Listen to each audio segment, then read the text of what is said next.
Hello everyone, मैं चंदन प्रसाद हमारे इस यूट्यूब चैनल पर स्वागत करता हूं। आज के इस वीडियो में जो हम लोग डिस्कस करेंगे आपका संथाल परगना काश्तकारी अधिनियम, संथाल परगना टीनेंसी एक्ट 1949 से जो प्रश्न पूछे गए थे आपका छठा जेपीएससी में, उन सभी प्रश्नों को हम लोग यहाँ पर एक एक करके डिस्कस करेंगे। उससे संबंधित तथ्यों को भी आप यहाँ सामने प्रेजेंट किया जाएगा।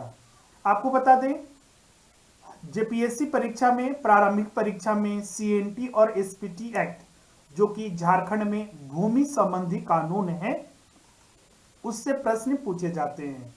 एसपीटी से और सीएनटी एक्ट से कुल 12 प्रश्न पूछे जाते हैं, जिसमें कि एसपीटी से आपका 5 प्रश्न पूछे जाते हैं, सीएनटी से 5 प्रश्न और 2 प्रश्न जो पूछे जाते हैं आपका अन्य राज्यों के जो भूमि संबंधी कानून है उससे प्रश्न पूछे जाते हैं। तो आज जो हम लोग यहाँ पर डिस्कस करने वाले हैं, जो छठा जेपीएससी में 2016 में जो हुआ था, उसमें एसपीटी एक्ट से, संथाल परगना टीनेंसी एक्ट से 5 प्रश्न पूछे गए थे। उन 5 प्रश्नों का हम लोग यहाँ पर अध्ययन करेंगे, उन देखेंगे और उनका उत्तर देने की कोशिश करेंगे और सारे तथ्यों को भी समझने की कोशिश करेंगे। तो चलिए स्टार्ट करते हैं आपका। उससे पहले अगर अभी तक आप हमारे YouTube चैनल और टेलीग्राम चैनल से अगर नहीं जुड़े हैं तो जल्दी जुड़ जाइए। हमारे YouTube चैनल को सब्सक्राइब कर लीजिएगा और साथ ही आपका हमारे जो टेलीग्राम चैनल है AS.PCS, तो आप टेलीग्राम चैनल पर आप सर्च कीजिएगा, आपको मिल जाएगा, या फिर उसका डिस्क्रिप्शन में लिंक भी दिया हुआ है, वहां पर डायरेक्ट क्लिक करके आप उसे ज्वाइन कर सकते हैं। चलिए, प्रश्न संख्या जो 1 है, जो छठा जेपीएससी में पूछा गया था, कुल 5 प्रश्न पूछे गए थे। तो 5 प्रश्नों को हिंदी और इंग्लिश माध्यम में दोनों तरह से हम लोग यहाँ पर देखेंगे। पहला प्रश्न जो है आपका, संथाल परगना काश्तकारी अधिनियम 1949 की धारा 33 के अंतर्गत कोई भी बंजर भूमि का बंदोबस्ती रद्द करने के योग्य है अगर उसमें ब्लैंक वर्ष तक कृषि न किया गया हो। मतलब कि एक बंजर भूमि के बंदोबस्ती रद्द कर दिया जाएगा धारा 33 के अंतर्गत, अगर उसमें कुछ वर्षों तक, जब तक कि उसमें डेट दिया गया है, कृषि न किया गया हो। तो उसके लिए डेट जो स्पेसिफाई किया गया है वो कितना साल है। इंग्लिश में आपका, under section 33 of the Santhal Pargana tenancy act 1949, any vacant land, waste land या फिर उसको वैकेंट लैंड बोल सकते हैं। एसपीटी एक्ट में वेस्ट एंड वैकेंट लैंड दोनों के लिए वर्ड यूज किया गया है। Is eligible for cancellation if it has not been formed for what years. तो इसका सही उत्तर जो होगा आपका सी होगा, 5 साल। इसके तथ्य समझिए कि ये क्या नियम है। जैसे कि हम लोग अगर एसपीटी एक्ट के मूल प्रावधानों की बात करें तो इस एक्ट में कुल 8 अध्याय हैं, कुल 8 अध्याय हैं, जो कि 72 धारा, 72 सेक्शन में बटे हुए हैं। उसी में एक अध्याय है 4। अध्याय 4 क्या है? तो अध्याय 4 में है बंजर भूमि, वेस्टलैंड, वेस्टलैंड एंड खाली जोत, जो वैकेंट भूमि है, उसकी बंदोबस्ती करने के संबंधित प्रावधान बनाए गए हैं, जो कि धारा 27 से लेकर 42 तक बात करता है। इसी में देखिए धारा 33 है, अगर एक भूमि का बंदोबस्ती, मान लीजिए वो पहले से एक वैकेंट लैंड था, खाली पड़ती, जैसे कि जंगल वगैरह होता है ना, आज ने जमीन का बंटवारा इस तरह से कर दिया गया है कि हर एक पाई पाई जमीन, एक एक इंच का हिसाब है कि कौन सा जमीन किसका है। लेकिन ऐसा आजादी से पहले नहीं था, या फिर बहुत सालों से पहले नहीं था, अभी कुछ सालों से ऐसा प्रावधान है। तो उसमें यह प्रावधान बना गया है कि मान लीजिए कोई एक बंजर भूमि था, खाली जोत था, जिस पर कुछ खेती वगैरह नहीं होती थी, उसको आबाद किया गया। आबाद यहाँ पर हिंदी में इसको लिखते हैं कल्टीवेशन भी लिखा जाता है, कल्टीवेशन या फिर कृषि फार्मिंग के लिए उसे दिया गया, किसी को बंदोबस्त कर दिया गया। आपको पता है एसपीटी एक्ट में जो नियम है आपका, एक जमींदार होता है, अपना जो भूमि वगैरह किसी को देता है, तो एक रैयत हो गया और एक आपका भूस्वामी हो गया। तो मान लीजिए भूस्वामी के द्वारा किसी रईत को दिया गया, तो 5 वर्षों की अवधि के भीतर, यहां पर देखिए यही प्रश्न पूछा गया था कि कितने वर्षों के भीतर के अंदर उसे कृषि योग्य कल्टीवेशन उस पर किया जाना चाहिए। तो 5 वर्षों के भीतर आबाद मतलब कि कल्टीवेशन नहीं की गई हो तो जमाबंदी रियायत ग्राम प्रधान या मूल रियायत या भूस्वामी के आवेदन पत्र देने पर उपायुक्त मतलब कि जो डिप्टी कमिश्नर होंगे डीसी को यह अधिकार होगा कि वह बंदोबस्ती को रद्द कर दे तथा नियम पूर्वक पुनः ऐसी बंदोबस्ती कर दे। धारा 33 में बात करता है। एक भूस्वामी, भूस्वामी कौन होता है? जो जमींदार, जिसके पास, आपको पता है कि अंग्रेजों ने जमींदारी व्यवस्था लागू की थी तो बहुत सारे भूमि का मालिक उसे बना दिया गया था, उस पर खेती और कोई करता था, तो खेती करने वाला जो उस पर लैंड होल्डर उसको कभी बोलते हैं, तो वो आपका रईत होता था। तो ये वेस्ट भूमि की बात की गई है। तो वेस्ट भूमि के लिए नियम है, अगर मान लीजिए खाली पड़ा हुआ जमीन था तो उसे किसी रईत को दिया गया तो 5 वर्षों के अंदर अगर वो रईत उसे कल्टीवेशन लायक बना देता है तो वह जमीन कंटिन्यू रहेगा, अगर नहीं करता है तो उसकी बंदोबस्ती रद्द कर दी जाएगी और पुनः उपायुक्त के आधार पर किसी और को ये जमीन दी जाएगी। ये प्रावधान था और यही प्रश्न आपका पूछा गया था छठा जेपीएससी में, इसको ध्यान में रखिएगा, 5 वर्ष। अगला प्रश्न में आते हैं, प्रश्न संख्या 2 जो पूछा गया था, संथाल परगना काश्तकारी अधिनियम 1949 की धारा 22 के तहत एक रईत किसी परिस्थिति में अपनी जोत भूमि को एसडीओ और मुखिया जी का मूल रईत को सूचना देकर अस्थायी मतलब कि टेम्पोररी रूप से कृषि हेतु न्यास को इंग्लिश में ट्रस्ट बोला जाता है, ट्रस्ट में रख सकता है। इंग्लिश में हम पढ़ रहे, देखिएगा, under section 22 of the Santhal Pargana tenancy act 1949 under what circumstances can a raiyat keep his holding, मतलब कि अपना वो भूमि किसी और को दे सकता है temporary in the trust for agriculture, किसी ट्रस्ट को एग्रीकल्चर एक्टिविटी के लिए कब रईत दे सकता है, किस सिचुएशन में, for agriculture by giving information to the SDO sub divisional officers and the head chief original रईत।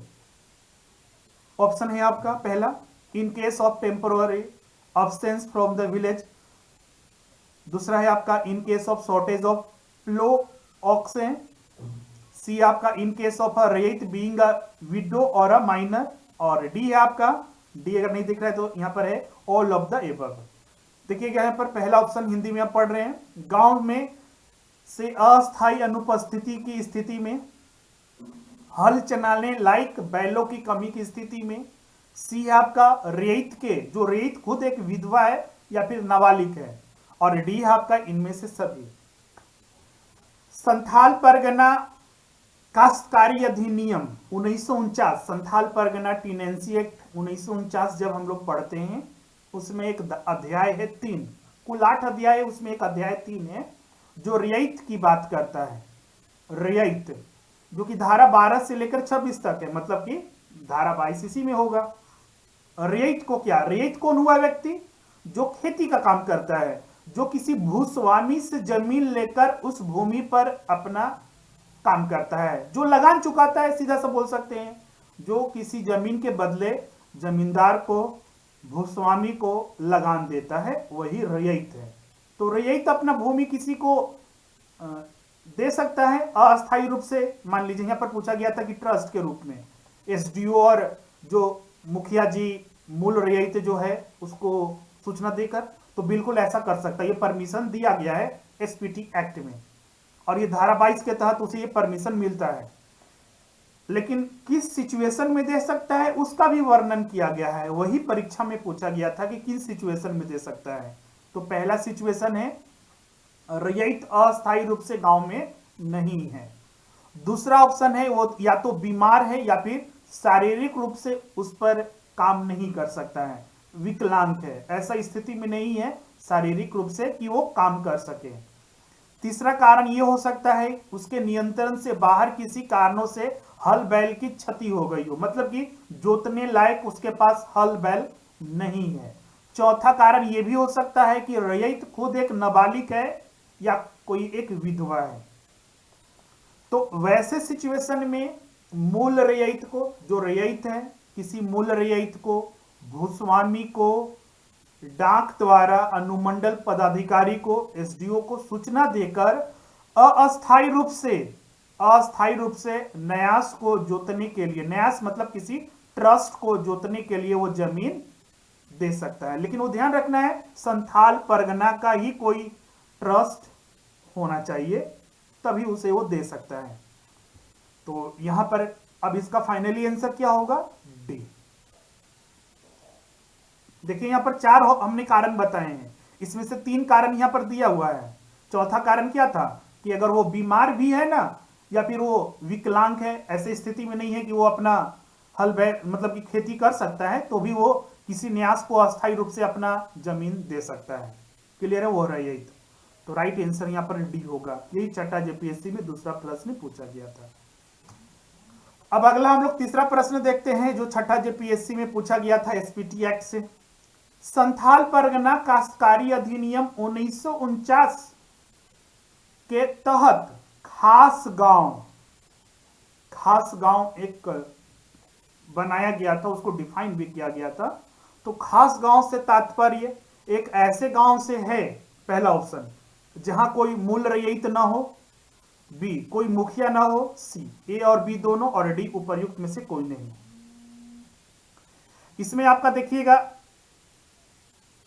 English में, under Santhal Pargana tenancy act 1949, खास village means a village where there is no original rights, रियायत। बी है आपका there is no head, मतलब कि ग्राम प्रधान, यहां पर हेड के जगह ग्राम प्रधान जो मुखिया होता है ना, उसी के लिए ये इंग्लिश में थोड़ा हमने गूगल का उपयोग किया था। सी है आपका ए और बी दोनों, और डी है आपका नन ऑफ द एबव। तो इसका सही उत्तर होगा आपका सी। अगर हम बात करें, इसके बारे में हमने डिस्क्रिप्शन में नहीं दिया हुआ है, उसको हम डिस्कस कर लेते हैं, उसको समझिएगा। अध्याय 1 अब जब पढ़िएगा तो उसमें देखिएगा धारा 4 है। अध्याय 1 में डिफिनीशन दिया हुआ है, कहां लागू होगा संथाल परगना टेनेंसी एक्ट, उसके बारे में बताता है। तो उसी में एक धारा 4 है। धारा 4 में बहुत सारे टर्म को डिफाइन किया गया है।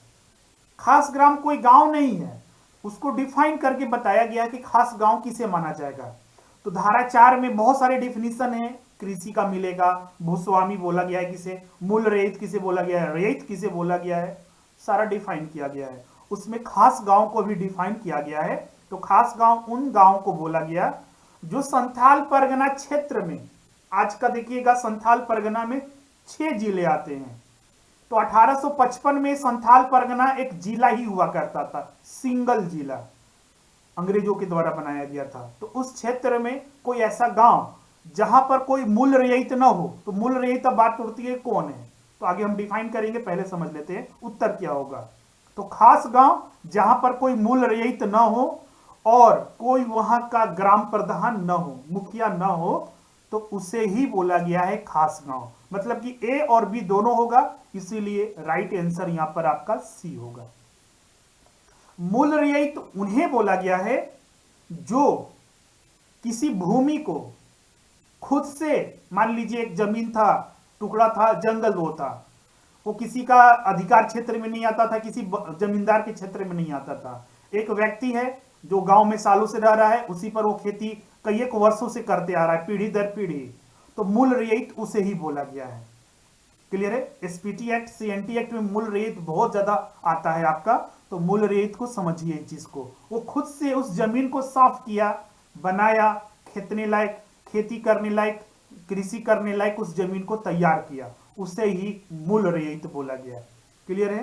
तो मूल रयत जहां पर ना हो, जहां पर कोई मुखिया भी ना हो, उसके लिए धारा 4 है, वही धारा 4 में डिफाइन किया गया है। तब बात उठती है क्या खास गांव फिर वो एक सामान्य गांव नहीं बनेगा क्या, वहां पर कोई अब मूल रयत मुखिया ना होंगे? तो उसके बारे में है आगे हम लोग देखेंगे धारा 5 है एक आपका, जहां पर ये परमिशन, ये एक्ट देता है, एसपीटी एक्ट, कि आने वाले दिनों में उपायुक्त की मंजूरी के आधार पर खास गांव में भी एक मुखिया का चुनाव किया जाएगा। क्लियर है?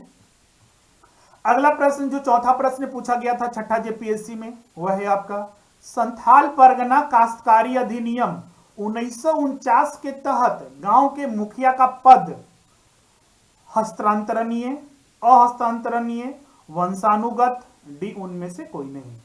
द पोस्ट ऑफ ग्राम प्रधान या फिर मुखिया under the Santhal Pargana tenancy act 1949, A transferable, B non transferable, C आपका हेरिडिटरी मतलब कि वंशानुगत, और डी आपका नन ऑफ द एबव।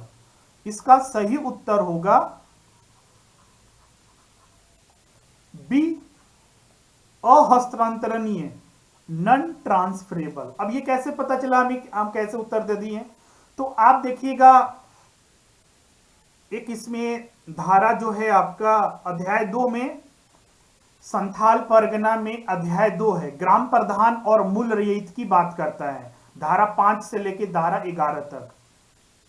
इसी में आपका एक धारा है 9, धारा 9 को ध्यान से देखिए। यहां पर धारा 9 है कि ग्राम प्रधान को पदांतरण का किसी प्रकार का अधिकार नहीं होगा। पदांतरण मतलब कि किसी तरह से वो हस्तांतरित नहीं होगा। जैसे कि एक एसडीओ क्या होता है, एक जगह से दूसरी जगह उसे हस्तांतरित कर सकते हैं, डीसी को हस्तांतरित कर सकते हैं, लेकिन ग्राम प्रधान एक ही गांव का प्रधान होगा। मतलब कि वो अहस्तांतरणीय होता है, non transferable, according to section 9 of the Santhal Pargana tenancy act 1949। Section 9 इसको नोट कर लीजिएगा, नॉन ट्रांसफरेबल, अहस्तांतरणीय। तो ये चौथा प्रश्न पूछा गया था। इसी अध्याय से एक और प्रश्न पूछा गया था धारा 10 से। ये धारा 9 से था, धारा 10 से यहां पर पूछा गया था, जो पांचवा प्रश्न था छठा जेपीएससी में। प्रश्न क्या है उसको देखिए, हिंदी और इंग्लिश दोनों में हम पढ़ते हैं। संथाल परगना अधिनियम 1949 की किस धारा के तहत, यह धारा ब्लैंक है, धारा का नाम बताना है आपको। जमीन जो किसी भी रूप में दर्ज नहीं किया गया है, जो मूल रईयत, जो मूल रईयत का जोत है, या फिर निजी जोत है, या फिर मूल रईयती जोत है, या फिर उसको अधिकृत जोत माना जाएगा। मतलब कि अभी किसी भी रूप में वो बंदोबस्ती उसका नहीं किया गया है। तो किस धारा के तहत उस जमीन को एक निजी जोत, प्राइवेट, या फिर एक अधिकृत जोत मतलब कि अथोराइज्ड होल्डिंग माना जाएगा, मूल रईयती के अधिकार के अंतर्गत माना जाएगा। इंग्लिश में पढ़ रहे हैं आपका, under which section of the Santhal Pargana tenancy act 1949 land which has not been recorded, कहीं पर रिकॉर्डेड नहीं है, in any form shall be deemed to be the original raiyat holding, private holding और द ओरिजिनल रईयत होल्डिंग या फिर अथोराइज्ड होल्डिंग उसे माना जाएगा। तो इसका सही उत्तर होगा डी, धारा 10। इसको देखिए उत्तर कैसे हमने दिया। इसका उत्तर दोनों तरह से दे सकते हैं, या तो धारा अगर आपको याद है तो ऑटोमेटिकली आपका उत्तर हो जाएगा। धारा 9 तो अभी हम बता चुके हैं कि धारा 9 जो है मूल रईयत की बात नहीं करता है, वो तो ग्राम प्रधान के पदांतरण की बात करता है, जो परमिशन नहीं दिया गया है, तो ये तो होगा नहीं। अब धारा 8 अगर पता रहे, धारा 7 पता रहे, तो आप उत्तर आसानी से दे सकते हैं कि धारा 10 ही वो उत्तर होगा। अगर धारा आपको याद नहीं है तो आप ऊपर प्रश्न पढ़ के भी उत्तर दे सकते हैं। तो पहले हम लोग को अध्याय 2 पढ़ना होगा कि अध्याय 2 में क्या है। अध्याय 2 बात जो करता है आपका ग्राम प्रधान और मूल रईयत के बारे में बात करता है, जो कि धारा 5 से लेकर धारा 11 तक है। इसमें धारा 5 जो है आपका, किसी खास ग्राम में, अभी हम बता रहे थे खास ग्राम वो गांव होता है जहां पर कोई मूल रईयत ना हो और जहां पर कोई प्रधान ना हो। तो धारा 5 में यह बताया गया है कि अगर कोई खास ग्राम में नहीं है कोई, तो वहां पर ग्राम प्रधान की नियुक्ति करना होगा। ये धारा 5 में है। नियुक्ति करने का नियम है कि जो रईयत है उस गांव का, या फिर जो भूस्वामी है, लैंड होल्ड जो ओनर है, कि आवेदन देने पर जो उपायुक्त को आवेदन दिया जाएगा, और उसमें से कम जो जमाबंदी रियायत है उनमें 2/3 रियायत सहमति हो तो एक ग्राम प्रधान की नियुक्ति की जाएगी। तो मतलब सीधा सा है, धारा 5 जो है आपका ग्राम प्रधान की नियुक्ति जो किसी खास ग्राम में करनी है उसके प्रावधान बताए गए हैं धारा 5 में। धारा 6 क्या है, तो जो ग्राम मतलब कि खास ग्राम वो नहीं है, सामान्य गांव है, एक गांव जो खास ग्राम नहीं है, अगर वहां का ग्राम प्रधान मर जाए, मृत्यु हो जाए उसकी, ग्राम प्रधान ग्राम का भूस्वामी, वैसे सिचुएशन में जो गांव का भूस्वामी होगा, इस घटना के 3 महीने के अंदर ग्राम प्रधान की नियुक्ति करने के लिए उपायुक्त को प्रतिवेदन देगा। मतलब कि धारा 6 जो बताया गया है, किसी गांव में जो खास ग्राम नहीं था, अगर वहां पर कोई ग्राम प्रधान की मृत्यु हो जाए तो भूस्वामी को यह अधिकार है कि वो 3 महीने के अंदर नए ग्राम प्रधान की नियुक्ति करे उपायुक्त को आवेदन देकर। धारा 6। धारा 7 क्या था, तो धारा 7 क्या है कि जो ग्राम प्रधान नियुक्त किया गया किसी भी गांव में, तो ग्राम प्रधान किन नियमों के आधार पर उस गांव को चलाएगा। तो धारा 7 में वही बताया गया है कि राज्य सरकार के द्वारा जो नियम बनाए गए हैं उसी के आधार पर वो अपने नियम अपने गांव में चलाएगा। राज्य सरकार के द्वारा, स्टेट गवर्नमेंट के द्वारा बनाए गए नियमों से शासित होगा, चलेगा वो, ये धारा 7 बोलता है। धारा 8 क्या है, मान लीजिए कोई गांव है, वहां पर आखिरी प्रधान ही है, जो ग्राम प्रधान के उत्तराधिकारी के अतिरिक्त कोई अन्य ग्राम प्रधान नियुक्त किया जाए, तो ग्राम का जो भूस्वामी होगा, मतलब जो लैंड ओनर होगा, को यह कर्तव्य होगा कि नियुक्ति से 3 महीने के अंदर उसे ग्राम का अधिकार अभिलेख दे, मतलब कि उसका राइट्स जो है आपका, उसका सारी चीजों के बारे में रिकॉर्डिंग करे, उसका अभिलेख करे। ये धारा 8 में बताया गया है। मतलब कि धारा 8 क्या है, ग्राम प्रधान के उत्तराधिकारी के समय अगर कोई आखिरी ग्राम प्रधान है तो उसके उत्तराधिकारी के नियुक्ति के बारे में बताया गया है धारा 8 में। धारा 9 तो अभी हमने बताया, जो अभी प्रश्न अभी आया था छठा जेपीएससी में, ग्राम प्रधान के पदांतरण से संबंधित है आपका। धारा 10 देखिए, यहां पर धारा 10 बात करता है जो आपका एक बंजर भूमि, जो वेस्ट लैंड है या फिर वैकेंट लैंड है, वैकेंट या फिर वेस्ट लैंड, बंजर भूमि या फिर खाली जोत, जो मूल रैयत या फिर सह रैयत, सह रैयत मतलब क्या होता है कि ज्वाइंटली, जो किसी एक भूभाग का रैयत है ज्वाइंटली, उसे सह रैयत बोला जाता है, द्वारा किसी लायक बनाई गई हो। मान लीजिए एक मूल रैयत के द्वारा एक जमीन था जंगल, उसे साफ किया गया 2 व्यक्तियों के द्वारा, तो सह रैयत हुआ। अब इसको एक कृषि लायक जमीन बनाया गया हो तो उसका राइट्स किसके पास है, इन मान लीजिए मोहन और सोहन 2 रैयत थे, इन दोनों ने तैयार किया इस जमीन को, इस जंगल था ये तैयार किया, तो मूल रैयत मोहन और सोहन होंगे, मूल सह रैयत कहलाएंगे। तो ये जमीन किनका होगा, निजी इनका होगा, अपना निजी अधिकार होगा। निजी होगा तो लगान तो देना पड़ेगा। बहुत सारे स्टूडेंट यहां पर सोच लेते हैं कि लगान नहीं देंगे, लगान देना ही पड़ेगा इसको, चाहे वो निजी हो चाहे किसी भी तरह का। तो कृषि लायक इस जमीन को बनाया गया, या कोई प्रतिभूमि जो था मूल रैयत या फिर सह रैयत के अधिकार क्षेत्र में पाया गया, तो इस अधिनियम के अनुसार, एसपीटी एक्ट के अनुसार मूल रैयत या सह रैयत अपरिवर्तनीय रैयती जोत समझी जाएगी। मतलब कि वो किसी भी तरह का बाद में किसी तरह का परिवर्तन नहीं होगा, मूल रैयत मोहन और सोहन ही होंगे, उस बंजर भूमि को जो कृषि लायक बनाई गई, उस प्रतिभूमि को जो कृषि लायक बनाई गई थी। यह धारा 10 में बोला गया है, और यही प्रश्न पूछा गया था आपका 5वां जो प्रश्न छठा जेपीएससी में। संथाल परगना अधिनियम की किस धारा के तहत जमीन जो किसी रूप में दर्ज नहीं है, अब देखिए कोई बंजर भूमि है तभी वो कहीं पर कुछ दर्ज नहीं होगा, ये क्लियर मीनिंग नहीं बता रहा है, लेकिन वो चीज हमें समझना है। जो मूल रैयत का निजी जोत या फिर मूल रैयती जोत, अधिकृत जोत माना जाएगा, तो धारा 10 में बात करता है। तो प्रश्न के आधार पर भी उत्तर दे सकते हैं, या फिर आपको सेक्शन बता दिए हमने। अब तो सेक्शन 9 क्या था, पदांतरण के लिए। सेक्शन 8 क्या था, जो उत्तराधिकारी था उससे संबंधित था। आप यहां पर देख लीजिए, सेक्शन 8 जो ग्राम प्रधान के उत्तराधिकारी के रूप में नियुक्त होगा। सेक्शन 7 क्या था, सेक्शन 7 होगा ही नहीं, क्योंकि सेक्शन 7 में भी देखिए ग्राम प्रधान की नियुक्ति को कबूलियतनामा लिखना पड़ेगा, मतलब कि किस तरह से अपना गांव को वो चलाएगा, तो राज्य सरकार के द्वारा जो नियम बनाए गए उसी से शासित होगा। तो ये धारा 7 में था। तो मूल रियायती के बारे में ना बात करता है धारा 9, न धारा 8, न धारा 7, तो धारा 10 ही बचा जो मूल रियायती के बारे में बात करता है। तो इस आधार मतलब दोनों आधारों पर हम लोग उत्तर यहाँ पर दे सकते हैं। यही छठा जेपीएससी में 5वां प्रश्न जो पूछा गया था। मतलब यहाँ पर आप देख सकते हैं कि अधिकतर जो प्रश्न पूछे गए हैं वो धारा के आधार पर ही पूछे गए हैं। डायरेक्ट अगर देखा जाए तो बहुत सारे स्टूडेंट हम देखते हैं बोलते हैं कि धारा हमको याद होता ही नहीं है। बहुत सारे हमने क्लासेस भी लिए वहां पर, लेकिन हम उनको बोलते हैं कि धारा के बिना होगा ही नहीं। तो इस चीज को आप भी अपने नोट कर लीजिए। बिना धारा को, सेक्शन को याद किए हुए आप अच्छा मार्क्स एग्जाम में नहीं ला सकते हैं। 5 प्रश्न पूछे गए, उसमें से 3 प्रश्न डायरेक्टली धारा से था। देखिए यहाँ पर एक ये प्रश्न धारा 10 के बारे में पूरा बात करता है और इसमें भी 4 धारा के बारे में आपको पता होना चाहिए। ये तो मान लीजिए धारा हम इसको डायरेक्टली नहीं बोलेंगे, इसे भी नहीं बोलेंगे, लेकिन यहां पर भी देखिए एक अगला प्रश्न था धारा 22। हाँ, धारा 22 के बारे में ये बात करता है और इससे पहले भी एक प्रश्न था धारा 33 के बारे में बात करता है। मतलब 5 में से 3 प्रश्न सिर्फ धारा के से प्रश्न पूछा गया था।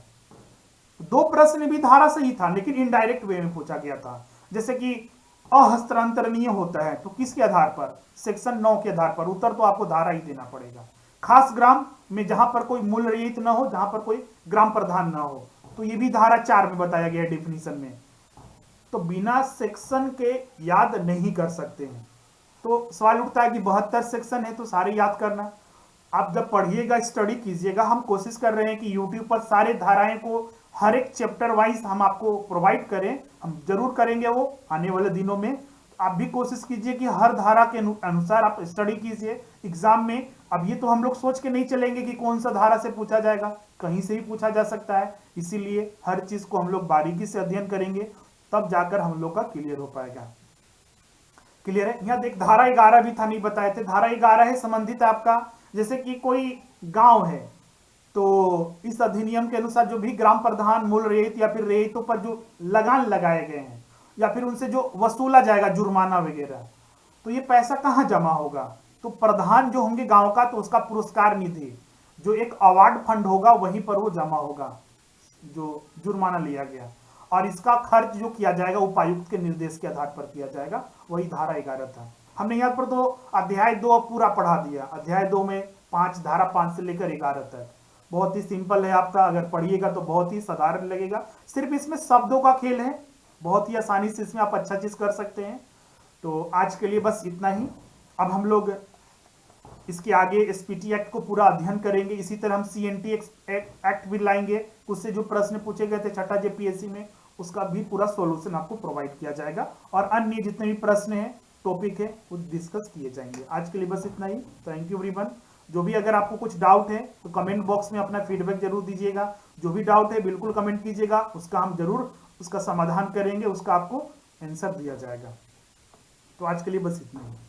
जो भी छात्र हमारे ऑनलाइन कोर्सेज के लिए ज्वाइन करना चाहते हैं, या पीटी या फिर मेंस या फिर सिर्फ स्टडी मटेरियल परचेज करना चाहते हैं, हमारे ऑनलाइन और ऑफलाइन क्लासेस दोनों उपलब्ध हैं। अभी चूंकि कोविड-19 है तो इसीलिए ज़्यादातर क्लासेस ऑनलाइन चल रही है, तो आप ज्वाइन कर सकते हैं। 2 बैच इसके चल रहे हैं, 10:30 बजे और एक 7:30 बजे। इनमें से 2 आप कोई भी ज्वाइन कर सकते हैं। सिर्फ पीटी स्पेशल भी अगर आप सिर्फ करना चाहते हैं कि पीटी को ही आप चाहते हैं करना पहले, तो वही कर सकते हैं। उस भी बहुत ही कम शुल्क पर 5,500 रुपया सिर्फ पीटी का दोनों पेपर का शुल्क है, बहुत ही कम प्राइस पर। इसमें प्रिंटेड नोट्स वगैरह सारे दिए जाते हैं।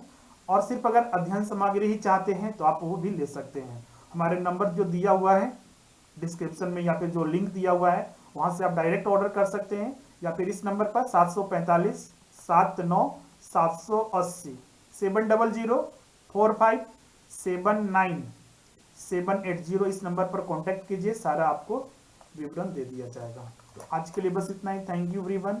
मिलते हैं अगले क्लास में। अगर वीडियो आपको अच्छा लगे तो जरूर इसे लाइक कीजिएगा, कमेंट कीजिएगा, अपने फ्रेंड्स के साथ जरूर शेयर कीजिएगा और चैनल को सब्सक्राइब नहीं किया अभी तक तो जरूर सब्सक्राइब कीजिएगा। मिलते हैं अगले क्लास में।